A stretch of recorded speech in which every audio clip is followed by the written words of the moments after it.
Alladzi khalaqal mauta wal hayata liyabluwakum ayyukum ahsanu amala.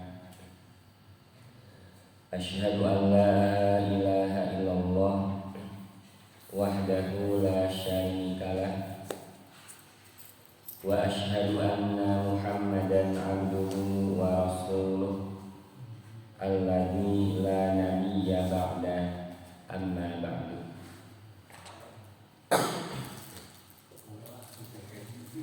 Segala puji hanyalah milik Allah yang telah menciptakan kematian dan kehidupan untuk menguji siapa di antara kita yang paling bagus amalnya. Maka syukur alhamdulillah atas kudrah dan iradah Allah,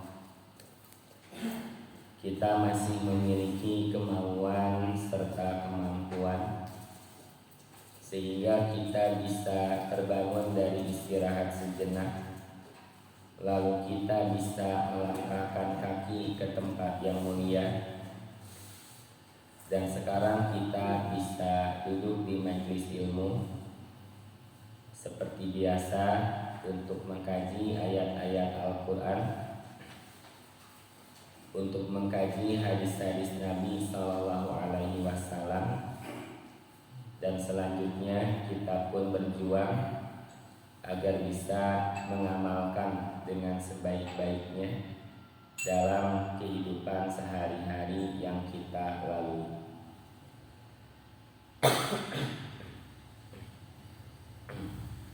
Hadirin ikhwati iman yang Allah muliakan, materi yang akan kita kaji mengenai salah satu penyakit pada diri kita yang berkaitan dengan unsur rohani. Pada setiap diri manusia terdapat dua unsur, yaitu unsur jasmani dan unsur rohani. Keduanya memiliki kebutuhan yang harus diperhatikan, yang harus dipenuhi. Maka setiap manusia, siapapun dia, pasti memperhatikan dan mengusahakan yang berkaitan dengan kebutuhan jasmani, baik makannya, minumannya, ataupun yang lainnya. Manusia tanpa agama sekalipun pasti mengusahakan untuk memenuhi kebutuhan unsur jasmani.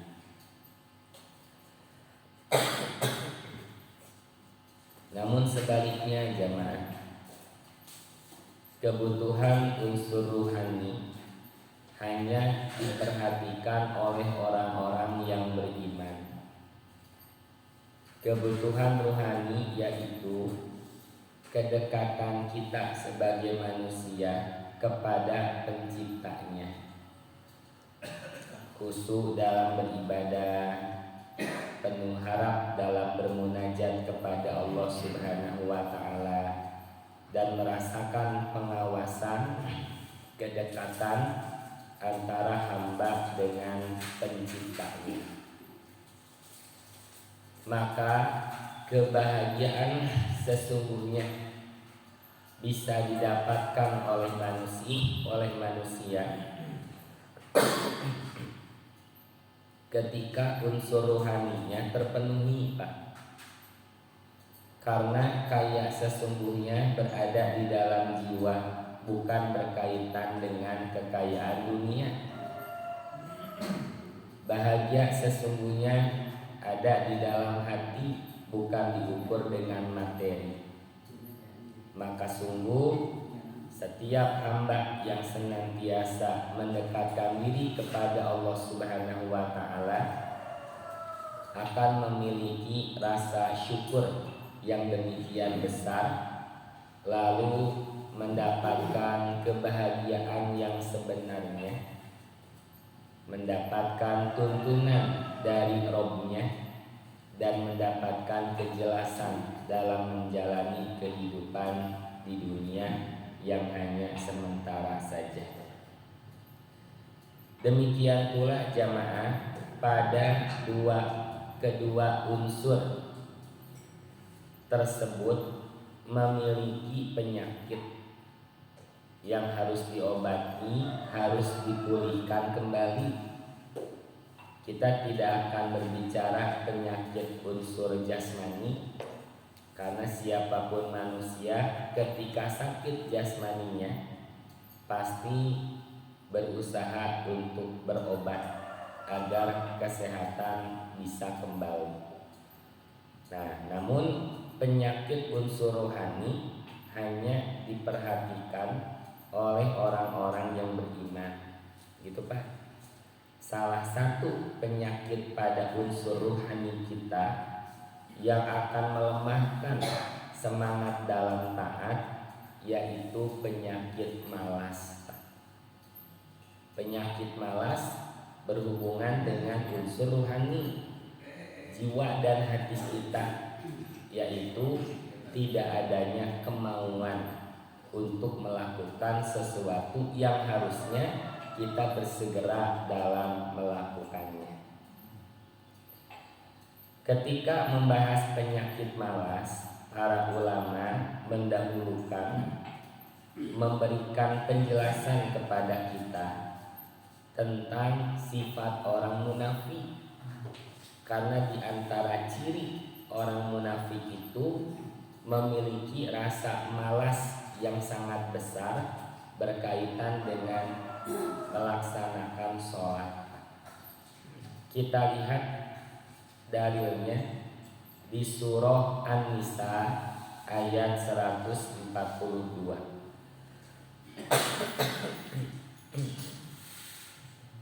Ditampihalah China.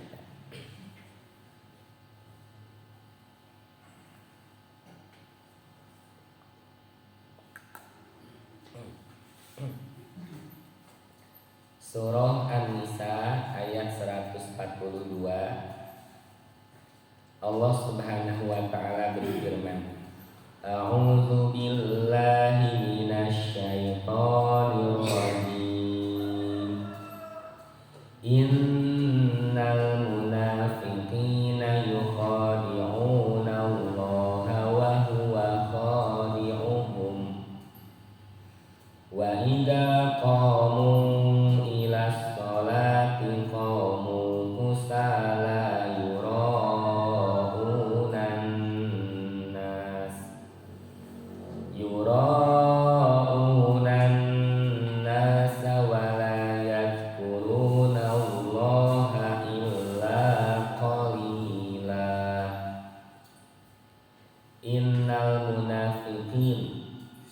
sesungguhnya orang-orang munafik itu yukhadi'una Allah, mereka hendak menipu Allah, wa huwa khadi'uhum, dan dia Allah membalas tipuan mereka.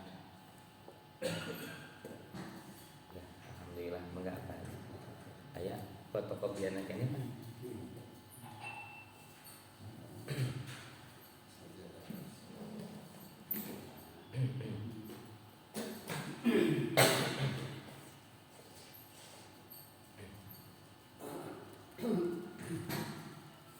Jadi Pak, orang munafik itu Allah saja ditipu, apalagi sesama manusia. Dan Allah membalas tipuan mereka. Seperti apa balasan dari Allah?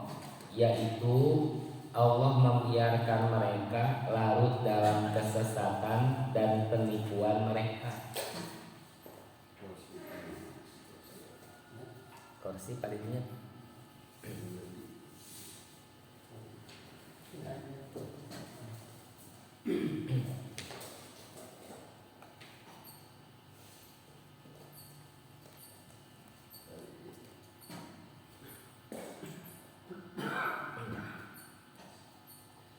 Inilah jamaah siksaan di dunia yang Allah segerakan bagi orang munafik, yaitu Allah biarkan mereka larut dalam kesesatan.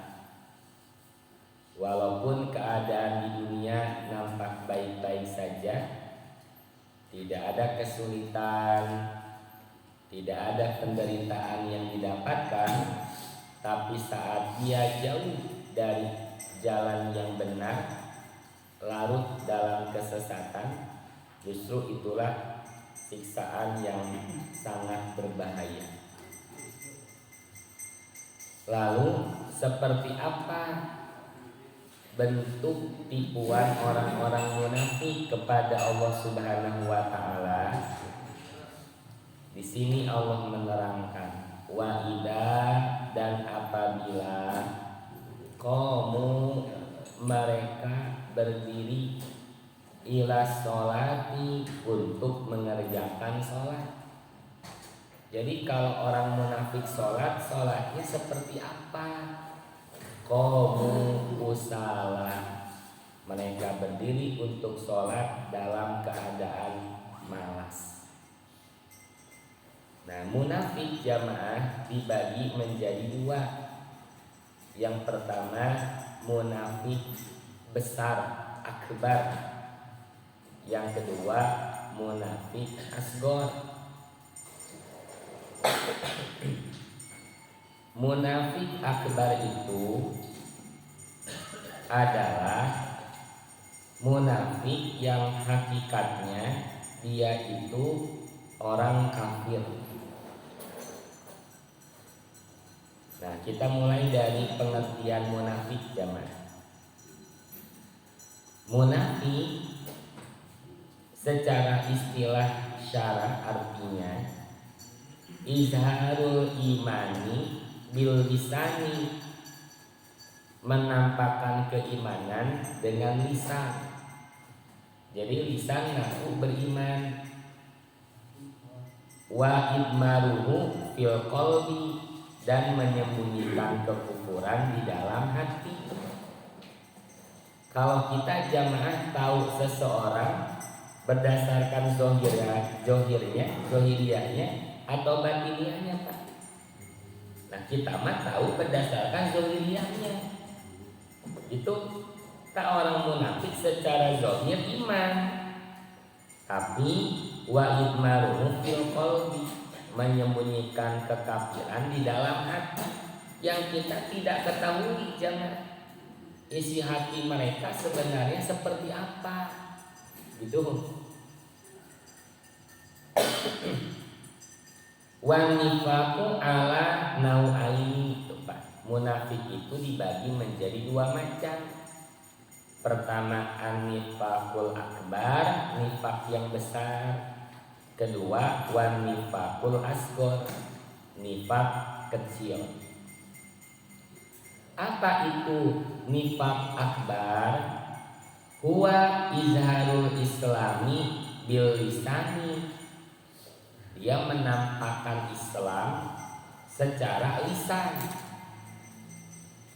Wa'timadul kufri fil qalbi wal janani, namun tetap berpegang terhadap kekufuran di dalam hati dan jiwanya. Tuh, Pak. Jadi orang munafik mah, munafik akbar itu hakikatnya dia kufur, tidak ada keimanan di dalam hatinya. Yang ditampakkan oleh lisannya sebatas dusta, mempermainkan, menipu Allah dan orang-orang yang beriman. Maka keadaan munafik besar atau munafik hakiki ini Allah terangkan di surah An-Nisa ayat 145, innal munafiqina fi darkil asfal. Sesungguhnya orang-orang munafik nanti di akhiratnya seperti apa keadaannya? Mereka berada di kerak neraka jamaah. Minan nar fi darkil asfal minan nar. Mereka berada di kerak dari neraka, di kerak neraka. Walau tajidalahum nasiro, dan mereka sekali-kali tidak akan mendapatkan seorang penolong pun. Nah, ini munafik yang pertama, yang hakikatnya mereka orang kafir, Pak. Dan ini sangat membahayakan pada masa Nabi Shallallahu Alaihi Wasallam dan juga sampai masa sekarang. Bahkan siksa di nerakanya jamaah melebihi siksaan yang didapatkan oleh orang kafir. Jadi tingkatan nerakanya itu paling rendah, Pak, di keraknya gitu. Kan Bapak upami ngaliwat kerakna teh sapertos kumaha, Pak. Gitu. Kosong rupanya, tutup. Tak demikian keadaan orang munafik hakiki. Karena mereka sebenarnya orang kafir, Pak. Jadi di neraka itu ada tingkatan jamaah, disebutnya darokah. Tak orang munafik fiddarkil asfali minanna.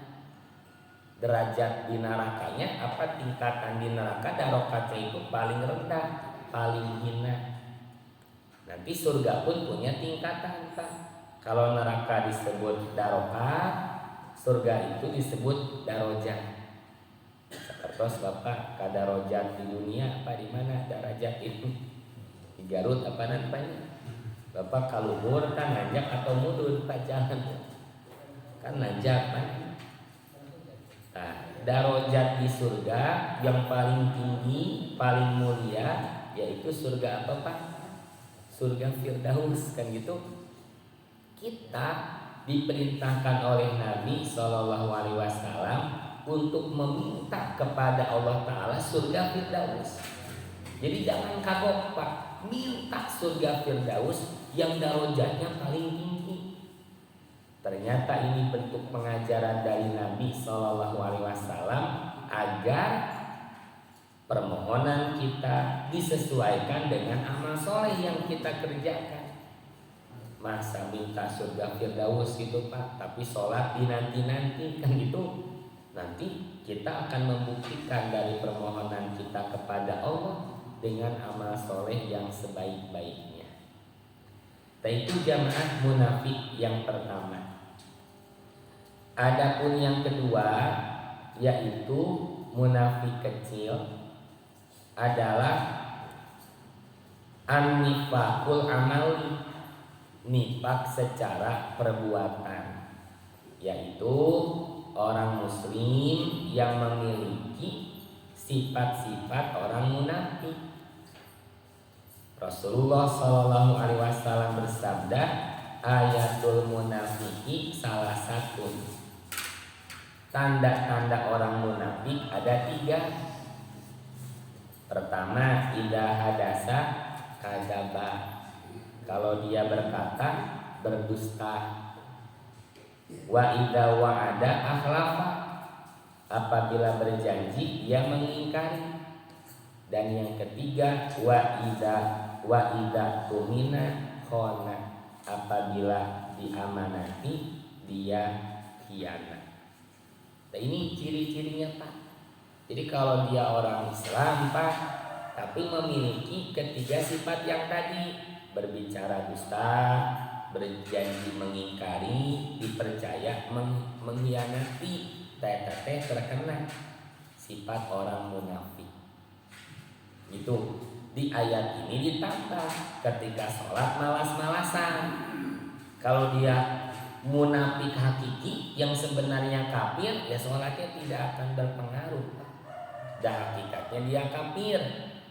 Tapi kalau dia munafik amali, dia orang Islam. Cuman sholatnya malas-malasan, sebatas gerakan dan bacaan, hanya untuk menggugurkan kewajiban. Bagaimana sholatnya seperti itu? Di surah Al-Ma'un yang sudah kita hafal, fawailul lil musallin, celaka tuh orang yang sholat.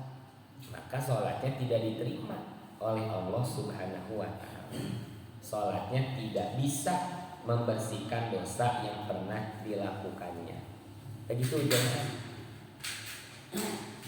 Tadi sini bentuk tipuan yang dilakukan oleh orang munafik terhadap Allah Subhanahu wa taala, qamu kusala, mereka sholat dalam keadaan malas. Yura'unan nas, mereka berdiri melakukan sholat itu dengan maksud riya terhadap manusia. Wala yadhkurunallaha illa qalila, dan mereka tidak mengingat Allah kecuali sedikit sekali. Tuh, Pak. Jadi yang mengingat Allahnya sedikit saja, tuh Pak, sholatnya bagaimana itu? Apalagi yang sholatnya tidak mengingat Allah sama sekali, tuh Pak. Tuh ini Pak, makanya terus kita senantiasa memperbagus amal dibarengi dengan ikhtiar langit. Kita memohon kepada Allah Subhanahu wa taala sebagaimana dalam doa yang selalu kita baca di akhir sholat. Bagaimana doanya Pak? Allahumma a'inni ala dzikrika, ya Allah bantulah aku untuk selalu mengingatmu, wa syukrika, untuk selalu bersyukur kepadamu. Yang ketiga apa Pak? Wa husni ibadatika, ya Allah bantu pula aku untuk selalu bagus dalam beribadah kepadamu. Jadi bukan hanya kita ikhtiar dengan tholabul yumi gitu Pak, agar sholatnya benar, kaifiatnya sesuai.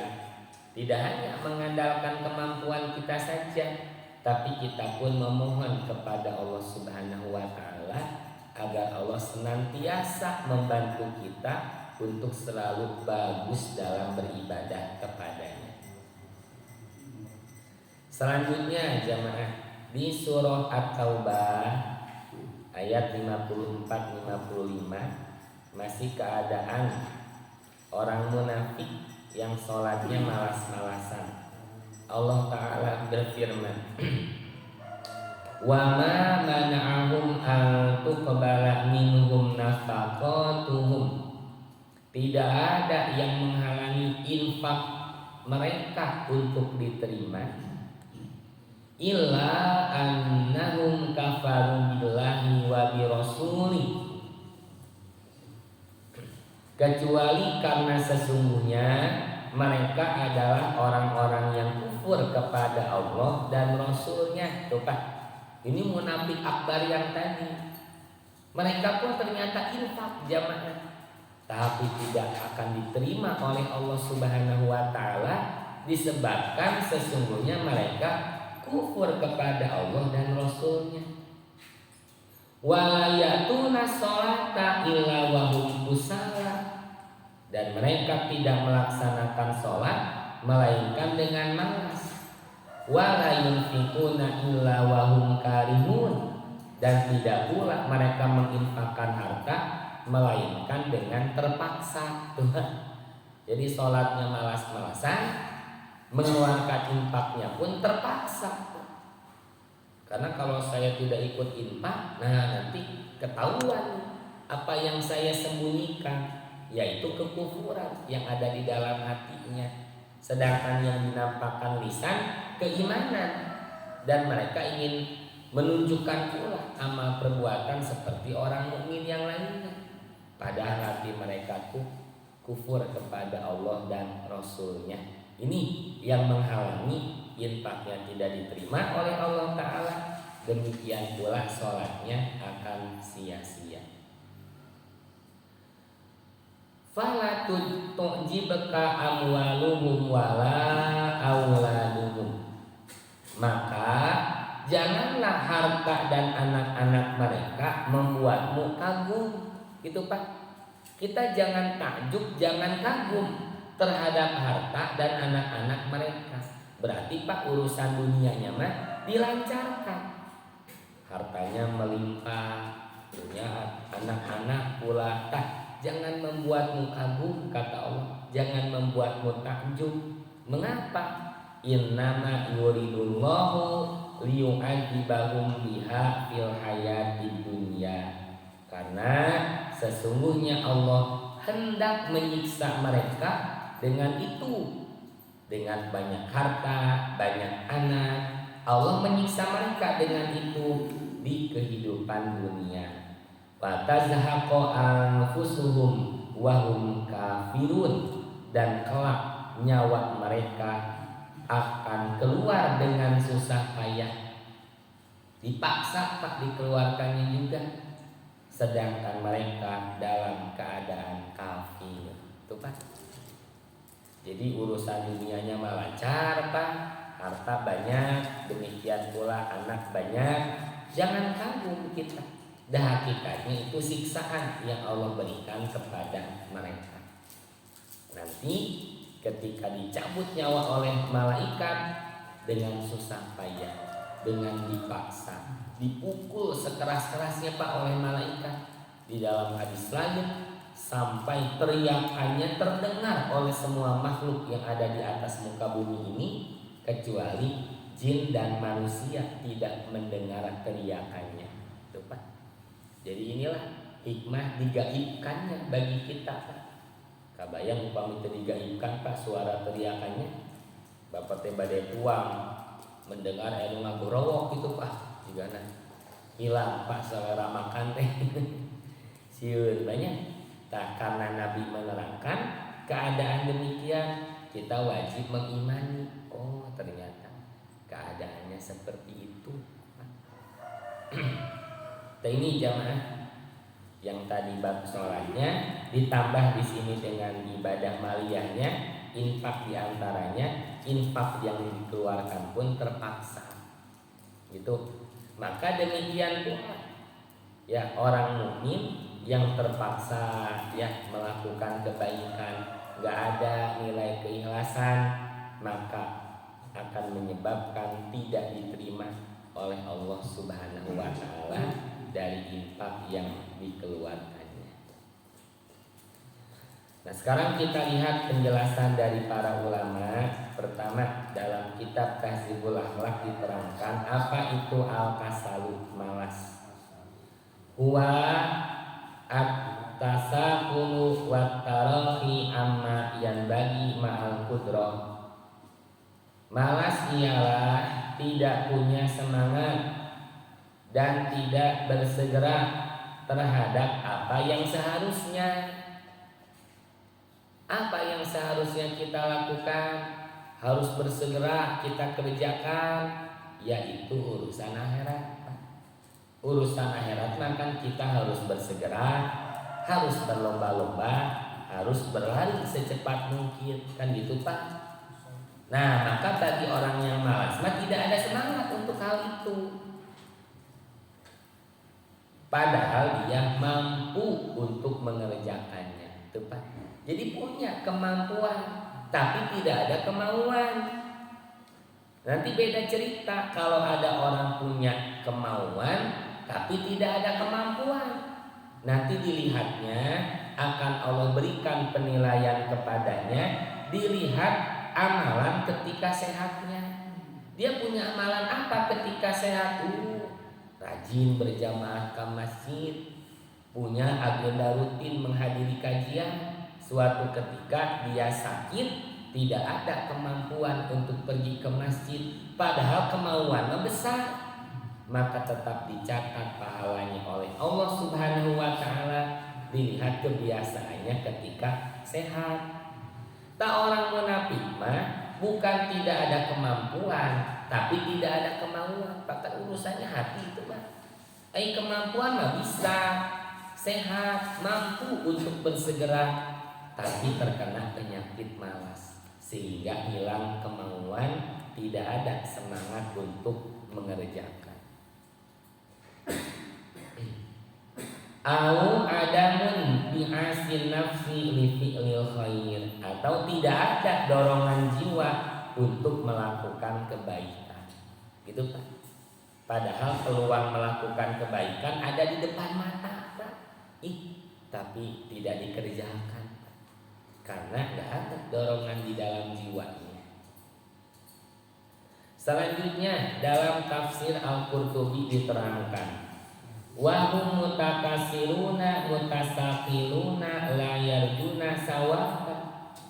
Mereka adalah orang-orang yang malas, tidak punya semangat, tidak mengharapkan pahala. Tuh Pak, kan kita maka ya mengharapkan besar, ya berharap besar untuk mendapatkan pahala dari Allah Subhanahu wa taala. Tak orang munafik tidak ada semangat, tidak mengharapkan pahala, walayah taqiduna ala tarkiha iqoban, dan tidak meyakini adanya balasan hukuman atas meninggalkan kewajiban tersebut. Jadi terhadap pahala balasan surga tekabita gitu Pak, tidak menginginkannya. Terhadap ancaman azab neraka tidak ada rasa takut gitu. Jadi kalau kita Pak tidak tergoda tekabita oleh pahala yang akan Allah berikan, balasan surga yang Allah janjikan, berarti kan lebih mengejar urusan dunia Pak. Jadi kabita nate oleh kesenangan hidup dunia. Maka semoga dahsyatnya, kerasnya siksaan neraka membuat kita takut. Jadi tekabita ku surga Pak, yang mudah-mudahan sieun ku neraka. Tapi ieu mah surga tidak ada keinginan untuk mendapatkannya, neraka tidak takut terhadap ancamannya, berarti dipertanyakan keimanannya. Iman tuh kan negeri akhirat gitu Pak.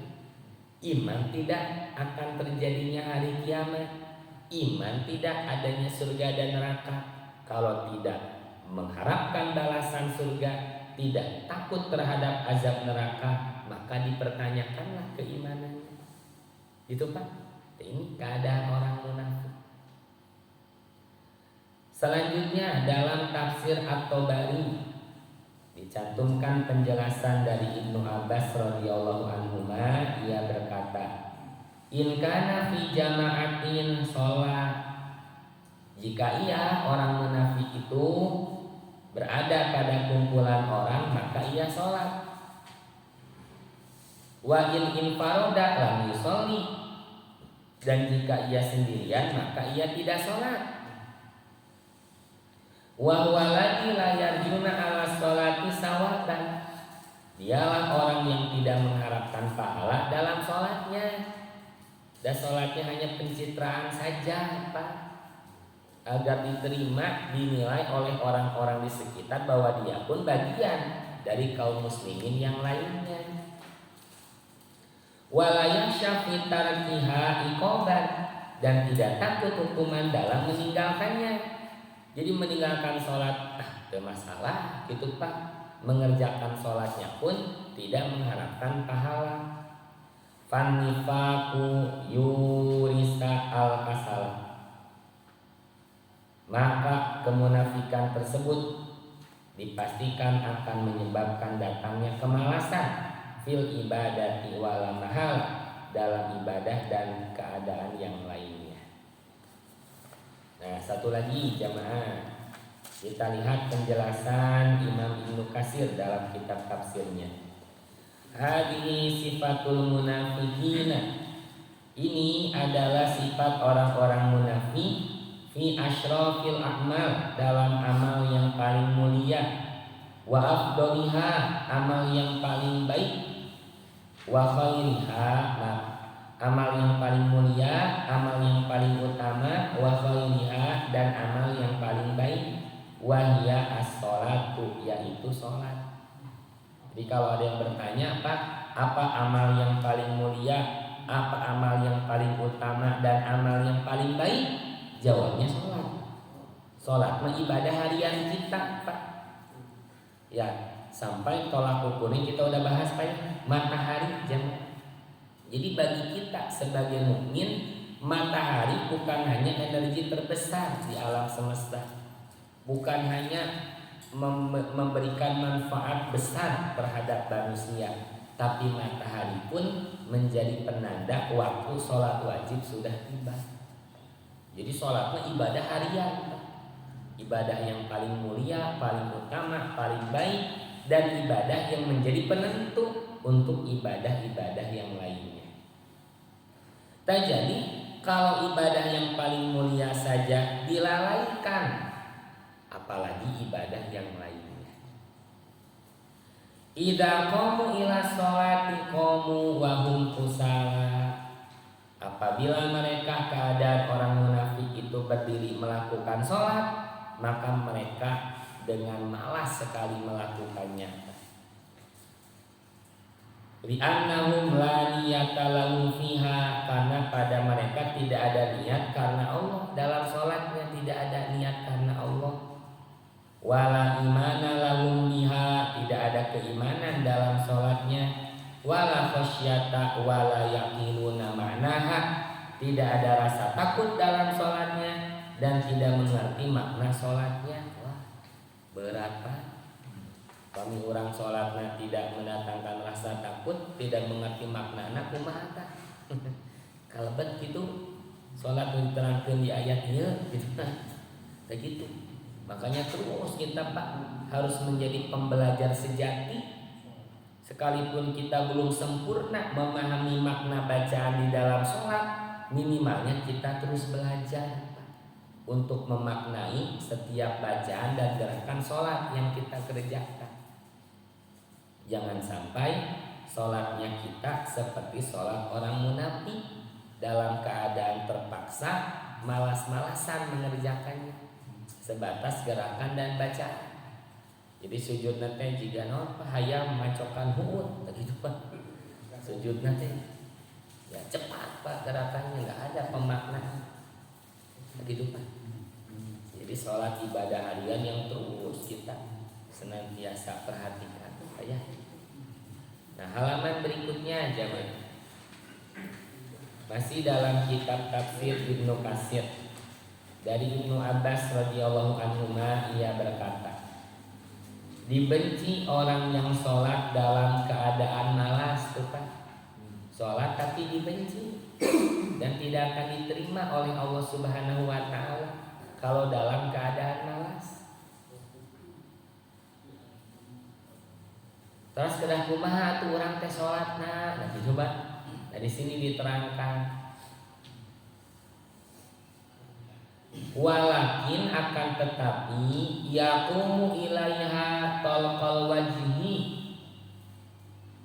hendaklah ia menunaikan sholat dengan wajah yang berseri-seri, azimar raghbati, harapan yang besar, syadidal farahi, dan kegembiraan yang sangat.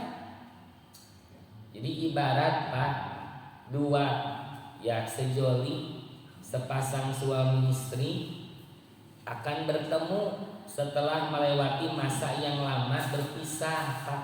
Kan pasti ada rasa rindu, penuh keceriaan dan kebahagiaan, wajah berseri-seri. Kenapa? Karena akan bertemu dengan sosok yang dicintai. Gitu kan gitu Pak. Maka Pak, Allah dan Rasulnya kan harus yang paling kita cintai. Maka sholat itu harus dengan wajah yang berseri-seri. Terus yang kedua apa tadi Pak? Harapan yang besar dan kegembiraan yang sangat. Itu Pak. Fa'innahu yunajillah, karena dia akan bermunajat kepada Allah. Akan bermunajat tuh Pak.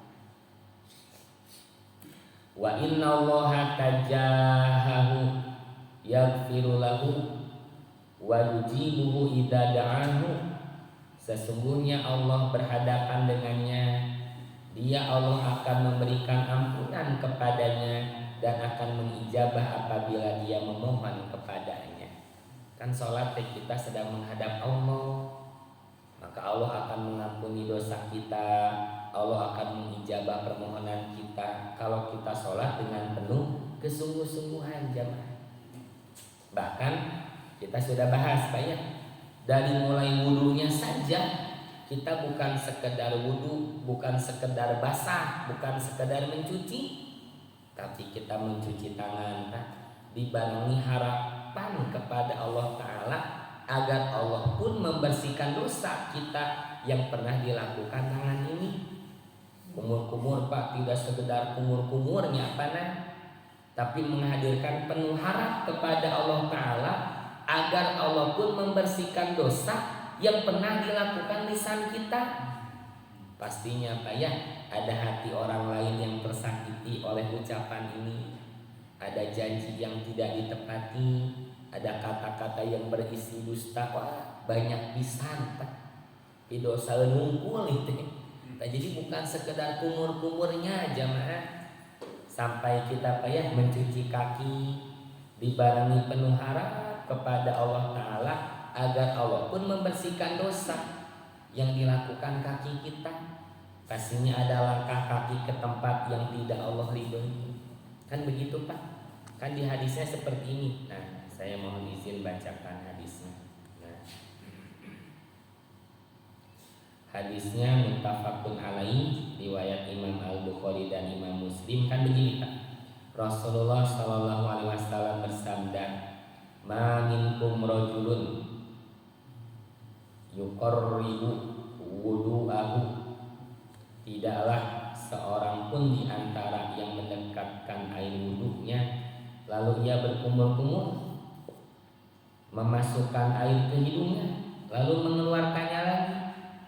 Kata Nabi, illa kharat khotoya wajhi, kecuali akan berjatuhan tuh kesalahan-kesalahan yang pernah dilakukan wajahnya. Kan gitu Pak? Kan gak mungkin kesalahan itu bersih tanpa ada harapan dari diri kita tuh Pak. Gak ada doa khusus yang dibaca, tapi menghadirkan penuh harap Pak, agar Allah pun membersihkan dosa yang dilakukan wajah kita. Tuh Pak, jika dia mencuci wajahnya sebagaimana yang diperintahkan Allah kata Nabi, maka kesalahan-kesalahannya akan berguguran bersamaan dengan tetesan air dari ujung jenggotnya, ujung wajah teh netes Pak. Dosanya berguguran. Bukan berarti Bapak beres wudhu tekenging dielap, diaduk, bukan begitu. Ini biasa. Betapa sholat ibadah yang paling mulia, ketika wudhunya saja Allah sudah menggugurkan dosa. Gitu Pak. Sampaikan di hadis lain mah, kita wudhu dengan sebenar-benarnya, lalu membaca 2 kalimat syahadat setelahnya, Allah bukakan tuh Pak pintu-pintu surga bagi kita. Kan sholatnya belum Pak. Atau pamit itu macam apa? Wudhu hungkul nih sanes wudhu hungkul itu nerangkan keutamian sholat. Betapa sholat ibadah yang paling mulia, ketika wudhunya saja Allah sudah memberikan banyak keutamaan. Banyak. Summa yatlu hadhil ayat. Kemudian Ibnu Abbas membacakan ayat yang tadi kita baca. Wa idza qamu ila sholati qamu kusala. Orang munafik mah apabila berdiri untuk sholat, mereka berdiri dengan malas. Nah sekarang hadisnya jamaah, dari Abu Hurairah radhiyallahu anhu, ia berkata, Rasulullah Shallallahu Alaihi Wasallam bersabda, asqalus sholati alal munafikina, sholat yang paling berat atas orang-orang munafik, sholatul isya'i adalah sholat isya, wa sholatul fajri, dan sholat fajar atau sholat subuh. Andaikan mereka mengetahui pahala yang ada pada kedua sholat itu, la atauhuma walau habwan, maka pasti mereka akan mendatanginya, pergi ke masjid, sholat berjamaah, walaupun dalam keadaan merangkak. Kan pahala kan tidak Allah nampakkan Pak ya. Andaikan kita tahu Pak besarnya pahala di kedua sholat yang tadi, maksakeun Pak, kata Nabi, walaupun dalam keadaan merangkak, ngorondang ke masjid Pak kabanyak. Kan gitu. Nah kenapa kedua sholat yang tadi teramat berat bagi orang munafik? Nah di bawahnya diterangkan dalam kitab Nailul Autor, karena kedua sholat itu sedikit Pak pendorongnya itu ya, karena sholat isya waktu istirahat, sedangkan sholat subuh waktunya masih enak tidur. Jadi sepi dari pandangan manusia yang lainnya. Sholat isya terus araruih Pak kabumina gitu. sholat subuh masih di dalam rumahnya. Kan orang munafik ingin dilihat oleh manusia sholatnya juga gitu. Nah terakhir jamaah, tingkat manusia yang paling mulia saja, yakni Nabi kita tercinta Shallallahu Alaihi Wasallam, untuk penyakit malas tidak hanya berusaha sekuat iman, tetapi dibarengi doa kepada Allah Subhanahu Wa Taala. Insya Allah jamaah doanya sudah hafal. Ya, kita lihat riwayat Imam Al-Bukhari, kata Anas bin Malik radhiyallahu anhu. Jadi ini bukan sabda Nabi Pak, tapi amaliyah Nabi. Itu amaliyah Nabi yang disaksikan oleh sahabat. Kata Anas, Rasulullah Shallallahu Alaihi Wasallam memohon perlindungan kepada Allah Ta'ala dengan isi doa ini. Allahumma inni a'udzubika minal kasali. Ya Allah, aku memohon perlindungan kepadamu dari rasa malas. Tupat. Yang kedua, wa a'udzubika minal jubni. Aku memohon perlindungan kepadamu dari rasa takut, rasa pengecut, Pak. Kalau Nabi takut, Pak, dakwah nggak akan berjalan, tuh, Pak. Yang ketiga, wa a'udzubika minal harami. Aku berlindung kepadamu dari pikun, Pak. Ini penyakit yang tidak ada obatnya. Dan yang terakhir, wa a'udzubika minal bukhli. Dan aku memohon perlindungan kepadamu dari bakhil. Sifat bakhil. 4 ini, Pak. Hafal, Pak ya? Allahumma inni a'udzubika minal kasali, wa a'udzubika minal jubni, wa a'udzubika minal harami, wa a'udzubika minal bukhli. Itu karena bahayanya penyakit malas sampai Nabi Shallallahu Alaihi Wasallam saja memohon perlindungan kepada Allah Subhanahu Wa Taala. Artinya jamaah, kita tidak cukup hanya mengandalkan kemampuan diri ini untuk melawan rasa malas, tapi dibarengi dengan memohon pula perlindungan kepada Allah Subhanahu Wa Taala. Dan upamitos Korea mapak malas, ya kita mampu saja tidak terlaksana, padahal kemampuan ada pada diri kita. Alhamdulillah, wallahu a'lam bishawab. Demikian jamaah, salah satu penyakit yang harus kita hindari, harus kita waspadai, yaitu penyakit malas. Semoga Allah Ta'ala senantiasa memberikan perlindungan kepada kita, menjaga kita, dan benar pula kita dalam mengerjakan sholat, tidak termasuk seperti sholatnya orang-orang munafik. Mangga jamaah, ada yang mau menambahkan atau yang kurang jelas? Tentang itu dalam suara ada kata-kata opat dan opat dan hampang dan berat. Iya. Di mana dia itu Yazidu. Berat dan ringan itu bisa dikatakan itu kualitas atau bang berat. Ibadah yang berat gitu Pak. Oh iya, sholat ibadah yang berat. Nah betul. Jadi di Al-Baqarah Pak ya, sampai kita bagaimana kita memohon pertolongan kepada Allah. Allah berfirman, wasta'inu bis-sabri was-shalah. Sok mohon perlindungan dengan sabar dan sholat. Kenapa harus dengan sholat? Wa innaha lakabiratun illa ala khoshin.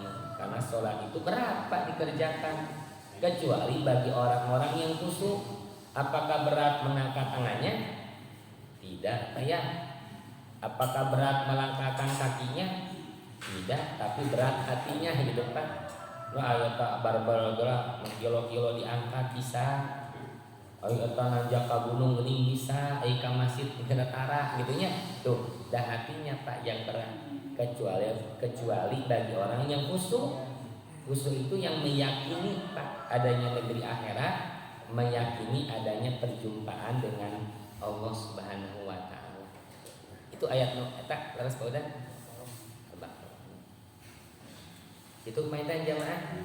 Demikian semoga menjadi tambahan nutrisi untuk keimanan, membuahkan amal soleh yang nyata dalam keseharian, istiqomah dalam kita beribadah sampai husnul khotimah. Mohon maaf atas segala kekurangannya. Terima kasih jamaah untuk kehadiran dan kebersamaannya. Insya Allah Rabu depan kita lanjutkan. Semoga masih Allah berikan kesempatan. Jamaah semuanya sehat walafiat. Rabbana atina fid dunya hasanah wa fil akhirati hasanah wa qina adzabannar. Aqulu qouli hadza wa astaghfirullah li wa lakum. Wassalamualaikum warahmatullahi wabarakatuh.